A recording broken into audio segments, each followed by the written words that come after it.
예수님께서 십자가를 지시기 위해서 이제 3년 반의 모든 공생애를 정리하면서 이제 예루살렘으로 입성하시게 되었습니다.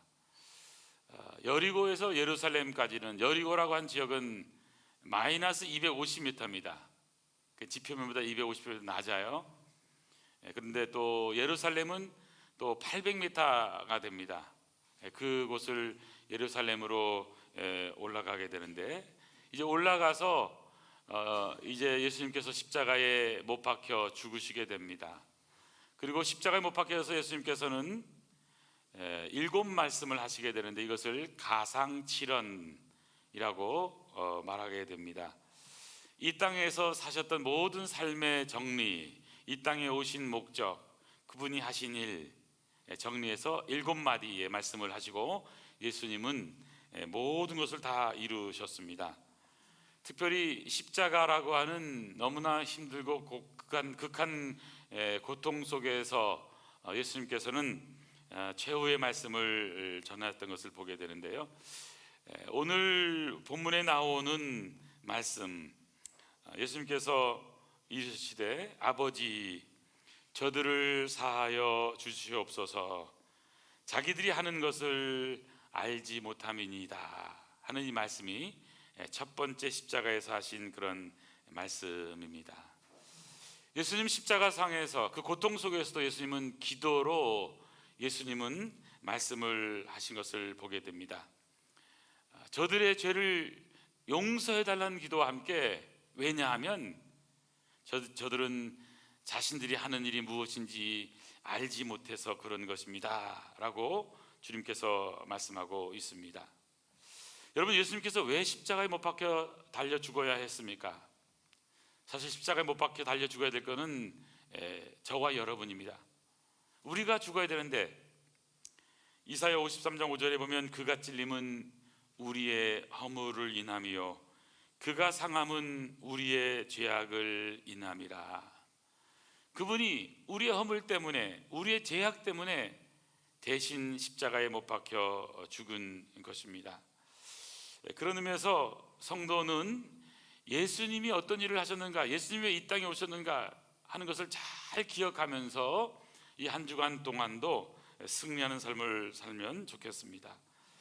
여러분, 그 신앙생활 하면서 뭐 여러 가지 힘든 것이 많이 있지만요, 여러분 가장 힘든 것을 들라고 한다면 아마 죄를 안 짓고 신앙생활 하는 것이 아닌가 생각합니다. 불가능한 일이죠, 그렇죠?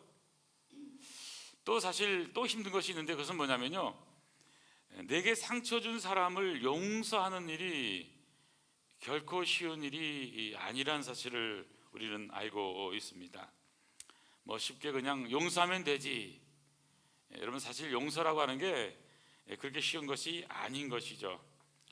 그래서 저는 오늘 이 절대절명의 어려움, 극한 고통의 순간 속에서도 우리 예수님께서는 자신을 십자가에 못 박는 사람들 향하여서 저들의 죄를 용서해 달라는 기도와 함께 알지 못해서 그런 것입니다 라고 하는 이 말씀을 보면서, 예수님이 왜 이 땅에 오셨는가, 예수님의 용서는 어떤 용서인가 하는 것을 다시 한 번 더 되새기면서 오늘 말씀을 함께 나누려고 생각을 합니다.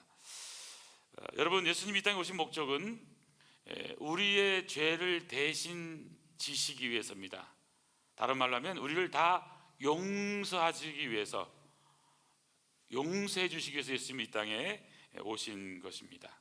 그런 의미에서 십자가상에서 첫 번째 하신 이 말씀, 오늘 말씀은 바로 예수님의 삶은 용서의 삶이다. 그런 의미에서 오늘 예수님의 용서를 3가지로 정리해서 말씀을 드리고자 합니다. 오늘 첫 번째 배울 수 있는 예수님의 용서, 예수님의 용서는요, 용서할 수 없는 상황 가운데에서도 하신 용서라는 사실입니다. 지금 예수님은 쉽게 용서할 수 있는 상황 가운데 있지를 않습니다. 십자가에 못 박혀 달려서 예수님은 오히려 자기를 십자가에 못 박은 사람들을 향하여서 하나님 아버지께 기도하고 있는 겁니다. 아버지 저들을 용서하여 달라고 기도하고 있는 것입니다. 뿐만이 아닙니다. 그들은 알지 못해서 그런 것입니다 라고 하는 이 기도를 보면서 예수님의 마음을 우리는 알게 되는 것이죠. 여러분, 용서라고 하는 것은 내가 용서할 수 있는 어떤 힘이 있을 때 할 수 있는 것 아닙니까?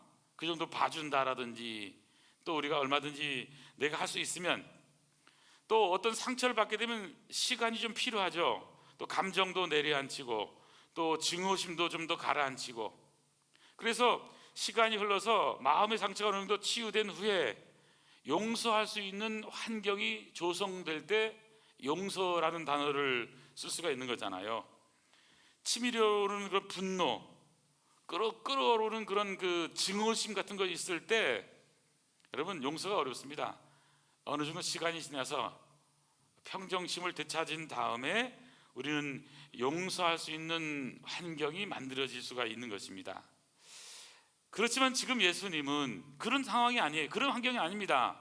지금 극한 고통의 십자가에서 못 박혀서 손에 그리고 발에 못이 박히고 창에 허리 찔리고 그런 어려운 환경 가운데서 십자가의 고통을 겪고 계신 주님께서 고통의 한복판, 죽음의 고통 속에서 예수님은 용서를 선언하고 있는 것입니다. 육체적인 고통이 있습니다. 심지어 하나님 아버지께로부터 버림받음의 그런 고통을 겪고 있습니다. 엘리 엘리 라마 사박다니, 아버지 나의 하나님 어찌하여 나를 버리십니까? 라고 하는 그 처절한 버림의 상황 가운데서 예수님은 지금 용서를 선포하고 있는 것을 보게 됩니다. 예수님의 용서는 용서할 수 없는 환경 가운데 사는 용서인 것입니다. 사실 우리 용서는요, 상대방이 뭔가 좀 잘못하면 잘못했다고 인정하면, 그러면 용서해 준다고 그러잖아요. 그럼 정치인들은 그렇지 않습니다. 인정하라고 해서 인정하면요, 용서해 주자 거짓말 치고는요, 그거에서 던져 진짜지 그러거든요, 씌우고 그래서 어렵게 갑니다. 그런 것은 용서가 아닌 겁니다. 여러분, 상대방이 잘못을 인정하면 우리는 용서할 수 있다고 생각하지만 지금 예수님의 상황은 그런 상황이 아니잖아요. 많은 로마 병정들, 거기에 있는 사람들이 지금 십자가에 달리신 예수님, 그분께 용서를 구한 적이 있습니까? 인정하고 있습니까? 전혀 그런 상황이 아니라는 사실입니다.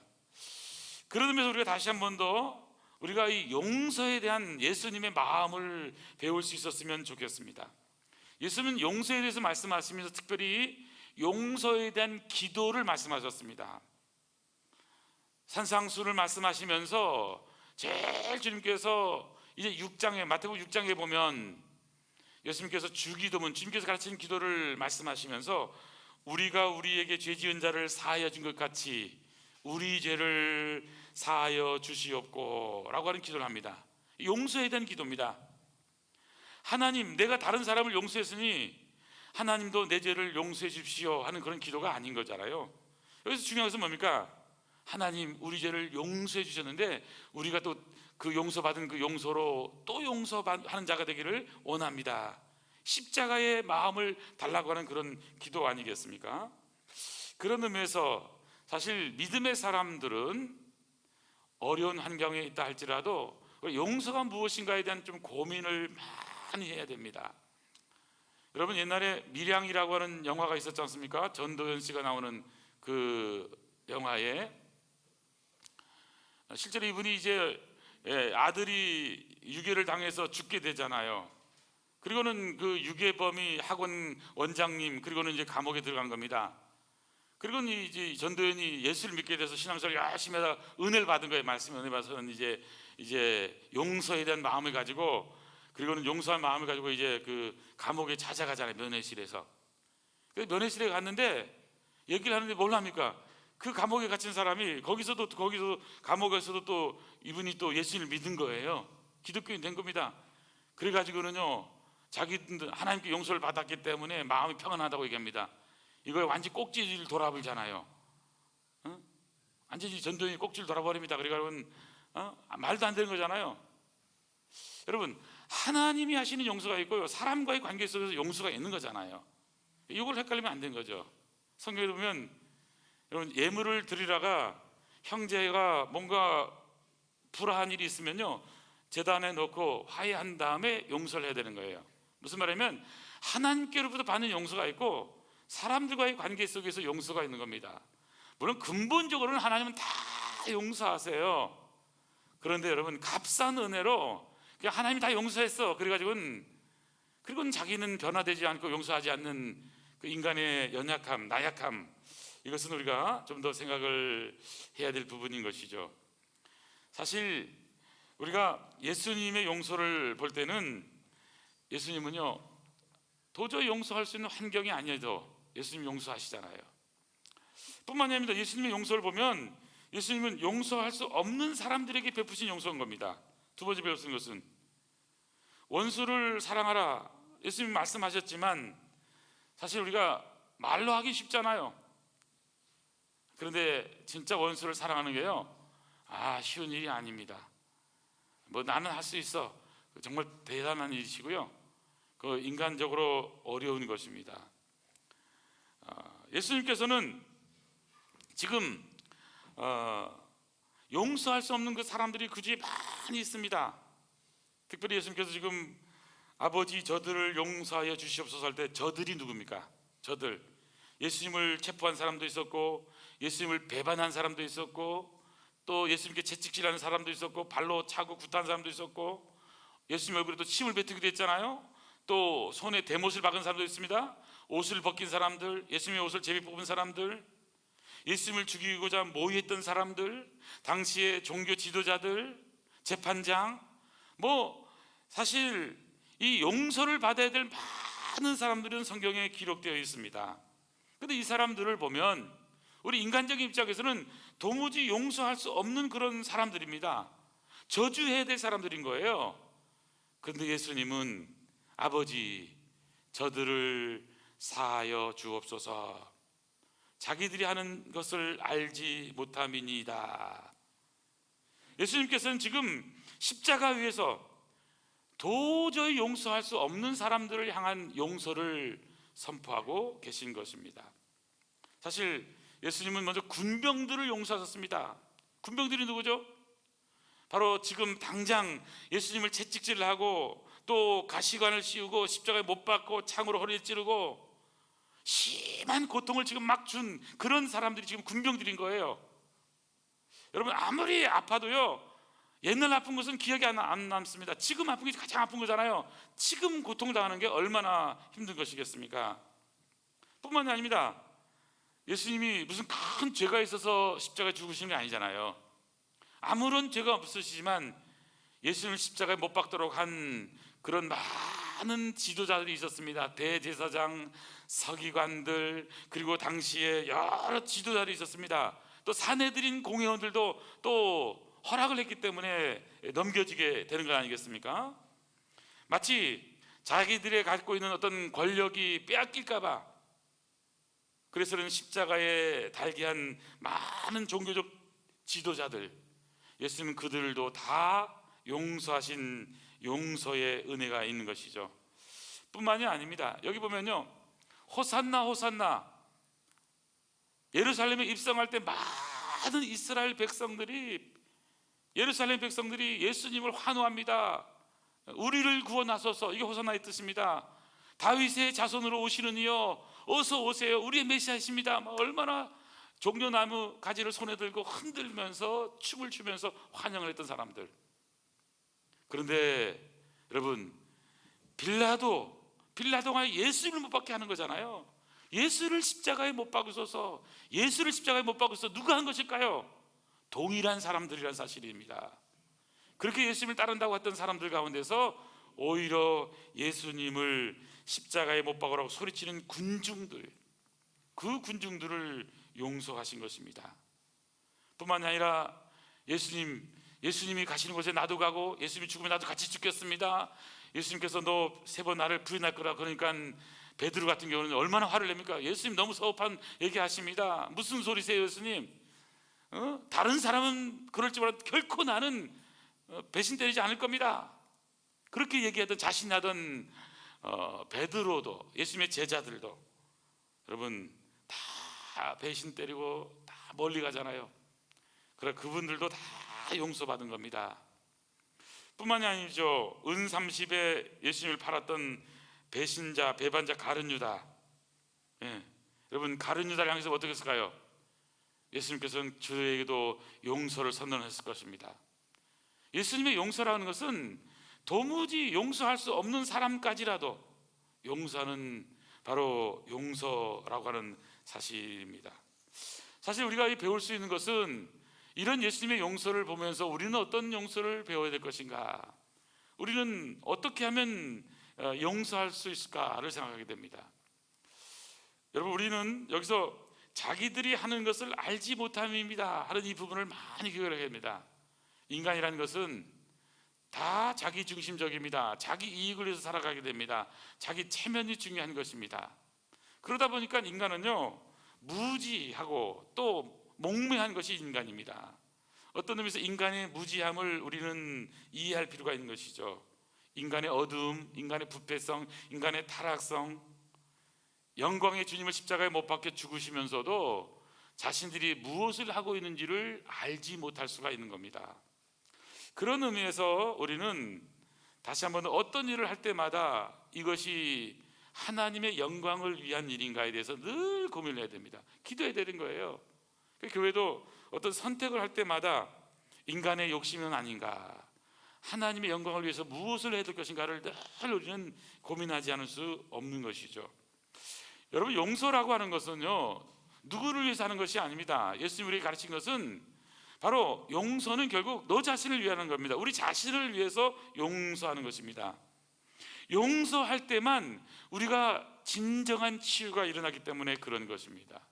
우리 안에는 많은 과거의 아픈 상처가 있고 여러 가지 치유하지 못한 많은 쓴뿌리들, 또 정사, 권세와 같은 많은 아픔들이 있습니다. 자, 이런 것들에서 우리가 치유를 받으려고 한다고 한다면 우리 가장 중요한 것은 우리가 용서받은 죄인으로서 용서하는 일을 감당해야 된다고 하는 사실이죠. 그런 의미에서 예수님의 용서는 우리 마지막 세 번째 보면요, 하나님의 명령에 순종을 선택한 용서라는 사실입니다. 하나님의 명령에 순종을 선택한 용서인 것입니다.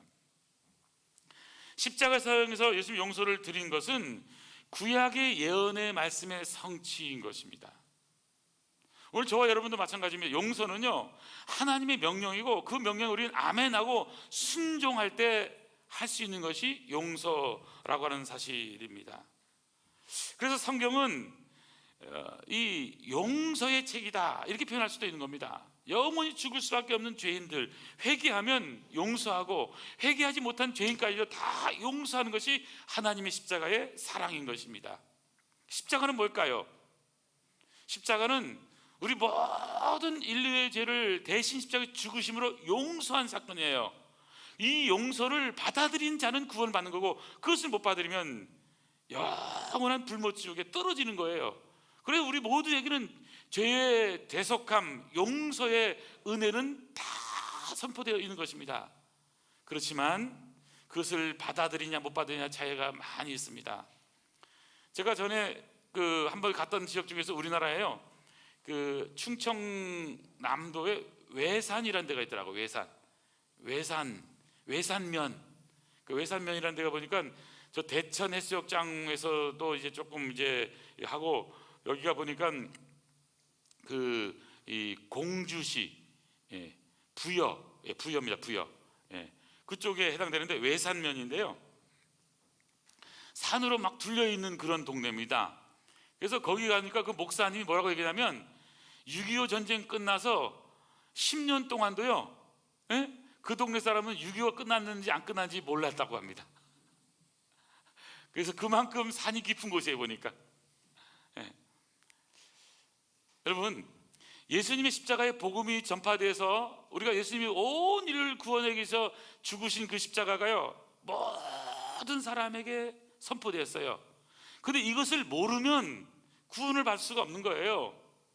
6.25 전쟁이 끝났는지 안 끝났는지 몰라서 여러분 그냥 전쟁 중에 있다고 생각할 수 있어 끝까지 오랫동안 탄광 속에 있을 수도 있는 거라니까요. 그 지역은 옛날 탄광 지역이었고 탄광 속에 많은 사람들이 있었대요. 그만큼 그 산 깊은 데는 그럴 수 있는 겁니다. 사실 성경에도 보면요, 용서에 대한 대표적인 여러 가지 말씀 가운데서 빌레몬서를 들 수 있어요. 빌레몬서에 보면 오네시모라고 하는 한 사람이 나옵니다. 이 오네시모가 빌레몬의 종이었는데 무슨 잘못을 저지르고는 로마로 도망갔다가 로마에서 사도 바울을 만나서 변화가 일어나게 됩니다. 그럼 변화된 이 오네시모를 사도 바울은 빌레몬에게 보내면서 편지를 쓴 것이 빌레몬서입니다. 제가 성경 여기 적어뒀는데요, 갇힌 자 중에서 낳은 아들 오네시모를 위하여 내게 간구하노라. 그가 전에는 내게 무익하였으나 이제는 나와 내게 유익함으로 내게 그를 돌려보내노니 그는 내 신복이라. 빌레몬에게 오네시모를 다시 보내면서 참 오네시모가 은혜 받았기 때문에 혹시 오네시모한테 받을 것이 있으면 내가 대신 갚아줄게. 그래서 오네시모를 받아줘서 오네시모가 우리 그리스도 안에서 한 형제로 신실한 믿음의 일꾼으로 잘 받아주면 좋겠다라고 하는 편지를 빌레몬에게 사도 바울이 쓰게 되는 것입니다. 그래서는 이 오네시모에게 희망을 주고 용서와 함께 하나님의 놀라운 역사를 이룰 수 있는 위대한 사역자로 삼기 위한 사도 바울의 마음이 담겨져 있는 것이죠. 여러분, 용서를 받으면요, 하나님의 위대한 역사를 이루기 위해서 쓰임 받을 수 있게 되는 것이죠. 신앙생활에서 가장 힘든 것이 있다고 한다면 사실은 작은 것 속에서도 우리 믿음의 사람들끼리 서로가 의견이 안 맞고 이견이 충돌하다 보면 가까운 데서 살다 보니까 이게 서로가 좀 불협화음이 있을 수가 있는 거잖아요. 교회 안에는 다양한 사람들이 모이기 때문에. 그러나 여러분, 결론은 이겁니다. 다 용서하고 또 용서를 선택하고 이것이 하나님의 말씀에 순종하는 것이다. 이런 결론에는 꼭 도달할 수 있게 되었으면 좋겠습니다. 그래서 예수님의 용서는 한마디로 말하면 하나님의 명령에 아멘하고 순종하신 용서인 겁니다. 하나님 아버지의 마음은 우리 모두가 용서를 베푸는 사람이 되기를 원하는 겁니다. 그리고 우리는 용서를 받았기 때문에 십자가의 놀라운 은혜를 받은 사람들은 누구든지 다 용서하며 사는 삶을 배워가야 된다는 사실입니다. 그래서 용서의 사전적 의미를 찾아보니까요, 지은 죄나 잘못한 일에 대하여 꾸짖거나 벌하지 않고 덮어주는 거래요. 은혜를 덮어주는 거래요. 저는 이것을 보면서 우리가 신앙생활하면서 소중한 것은 뭐냐면, 은혜 안에서 덮어주는 거구나, 따뜻하게 감싸주는 거구나, 넘어가주는 거구나 하는 이런 생각을 가져보게 됩니다. 그러면서 제가 오늘 그 말씀을 공부하고 여러 가지 책을 읽다 보니까요, 전에 제가 말씀드렸던 그 분 중에서 짐 엘리엇이라는 분이 있어요. 짐 엘리엇이라는 분. 이분이 1956년에 에콰도르 선교사로 가가지고 친구 4명과 함께 5명이 한꺼번에 아우카 인디안들에게 이제 죽임을 당한 분들입니다. 그래서 순교를 당합니다. 하루에 순교를 당했습니다. 이분들은요, 밀림을 지나서 이 에콰도르 그 지역을 들어가야 되기 때문에 총을 다 권총을 차고 있었습니다. 그리고 손에 칼도 들고 있었고 또 완전 군장을 해서 막 들어갔습니다. 밀림을 들어가는데 그 아우카 인디안들을 만났을 때 그들은 얼마든지 총을 쏘아서 죽일 수도 있고 하지만 그들은 다 총을 사용하지 않고 그들의 칼과 도끼에 의해서 다 죽임을 당했습니다. 그 얘기를 제가 옛날에 했었는데요, 사실 그 다음에 나온 책 가운데서 고통은 헛되지 않아요 라는 책이 나왔어요. 고통은 헛되지 않아요. 이것은 그의 부인 엘리자베스 엘리엇이 쓴 책입니다. 고통은 헛되지 않아요. 두란노에서 나온 책인데요, 그 책에 보면 이 엘리자베스 엘리엇이 그 다음에 어떤 일을 했는가 하는 것을 쓰고 있는 것을 보게 됩니다. 이 엘리자베스 엘리엇은 결혼해서 2년 얼마 안 돼가지고 2년 7개월 만에 남편을 잃게 되죠. 그때 그는 10개월 된 딸이 하나 있었습니다. 상심하고 있었던 그였지만 그는 오직 한 가지였습니다. 그때 많은 미국의 이제 이 전체적인 분위기가 안 좋은 겁니다. 너무 기독교 선교 복음이 너무 공격적이다. 어떻게 그렇게 무지하게 그렇게 해서 가서 5명이나 젊은 청년들이 죽을 수 있느냐? 휘튼 칼리지의 그 아름다운 청년들이 다 하루에 순교를 당하게 되니까, 마치 우리 2007년도에 아프가니스탄에서 우리 배형규 목사님과 심성민 형제가 그때 순교를 당하면서 기독교 선교에 대한 많은 싸늘한 시선이 있었던 것 이상으로 미국에서도 그때 그런 일이 있었던 겁니다. 하지만 이 엘리자베스 엘리엇은 많은 기자들 앞에서 그런 얘기를 합니다. 기자들이 묻습니다. 엘리자베스 엘리엇이여, 당신의 남편 이런 비극을 당하다니, 이렇게 이건 헛된 낭비 아닙니까? 지혜롭게 선교할 수도 있잖아요. 그때 이 엘리자베스 엘리엇은 이런 말을 했다고 합니다. 원하지 않는 일이 일어나야 비극입니다. 내 남편은 그의 꿈을 이룬 것입니다. 감히 내 남편의 죽음을 비극이라고 표현하지 말아 주십시오. 무슨 말입니까? 자기 남편은 하나님께 기도했고 응답을 받았고 그 선교지의 죽음을 향해서 그는 갖고 한 영혼을 살리기 위해서 그는 복음도 전하지 못하고 죽었지만 비극이 아니고 그는 하나님의 위대한 일을 이룬 것이라고 그녀는 고백하고 있습니다. 실제로요, 그러면서 이 엘리자베스 엘리엇이 그 이후부터 한 5년 동안을 다시 선교사 훈련을 다시 받습니다. 그러면서 특별히 간호사 훈련을 받았다고 합니다. 그리고는 자기 남편을 죽인 아우카 인디안들을 복음화시키기 위해서 그의 딸과 함께 그녀는 그 밀림으로 들어가게 되었습니다. 남편을 무참하게 죽인 아우카 인디언들을 향해서 예수님의 사랑을 가지고 정말 사랑을 선택하고 용서를 선택해서 하나님 저 영혼들을 살려주시옵소서, 그런 마음으로 이제 들어가게 되었습니다. 아우카 인디언들이 이 여자 선교사를 죽이질 않은 것입니다. 함께 생활하면서 그를 가르쳐주고 병자를 정석을 간호해주게 됩니다.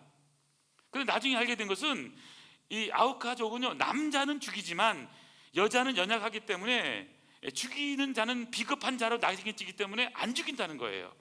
이 엘리자베스 엘리엇과 그의 딸은 살아서 그들과 함께 살면서 복음 전도를 할 수 있었던 것입니다.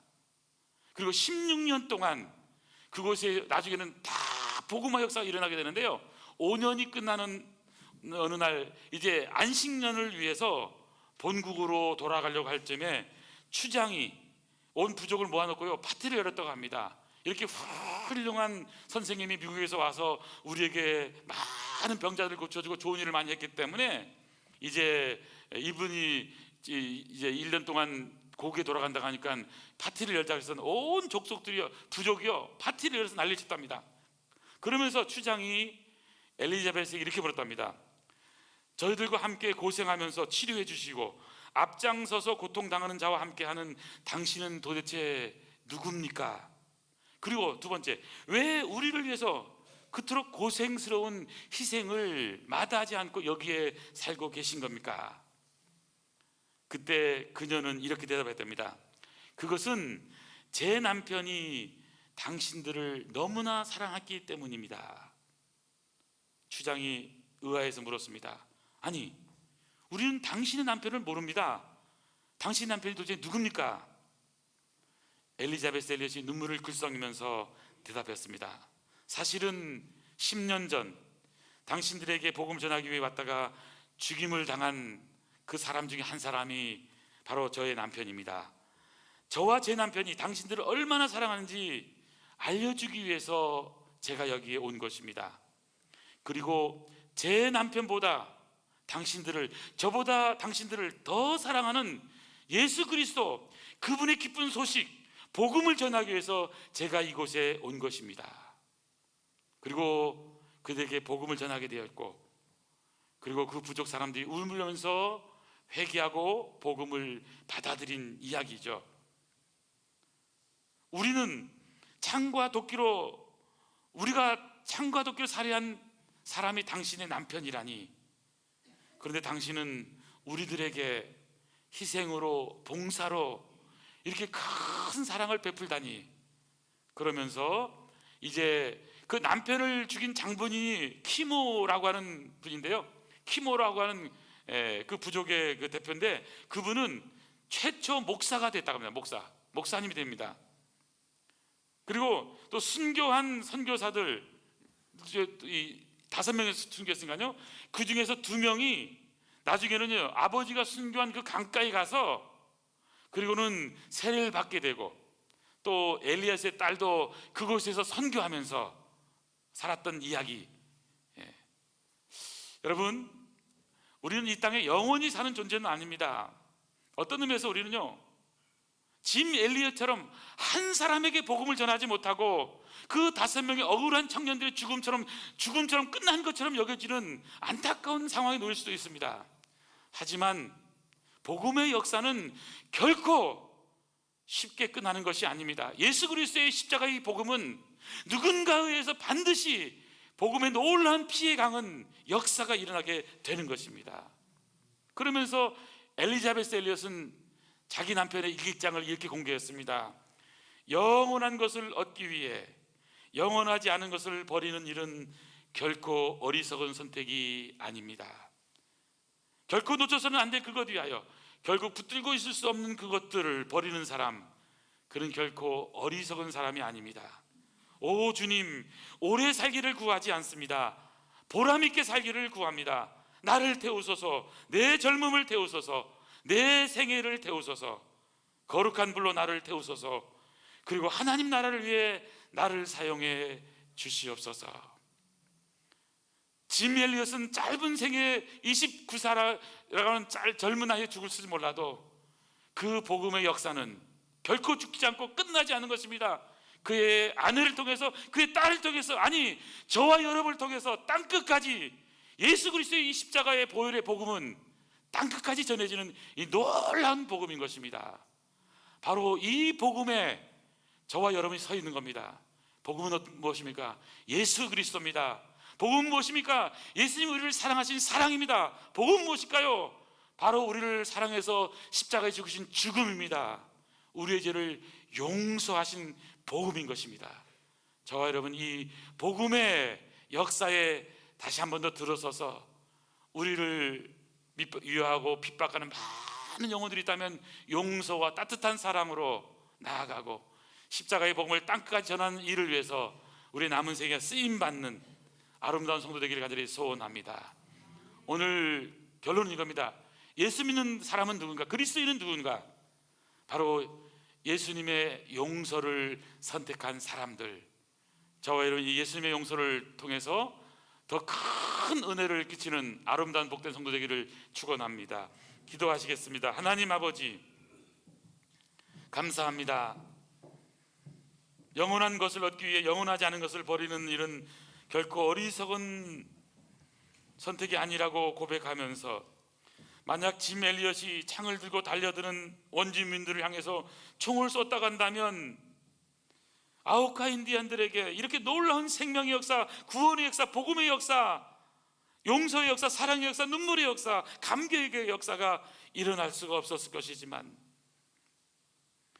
그들이 예수님의 따뜻한 사랑으로 엘리자베스 엘리엇이 남편을 죽인 사람들을 용서를 선택함으로, 사랑을 선택함으로, 복음을 선택함으로 나가서 복음을 전했을 때에 예수님의 사랑의 용서의 복음이 아우카 인디언들뿐만 아니라 오늘 우리에게까지도 퍼져서 이 땅이 미워하는 세상이 아니라 용서하는 세상으로, 따뜻한 세상으로 바뀌어지는 아름다운 역사를 이루는 우리 아름다운 복된 성도 되도록 축복하여 주시옵소서.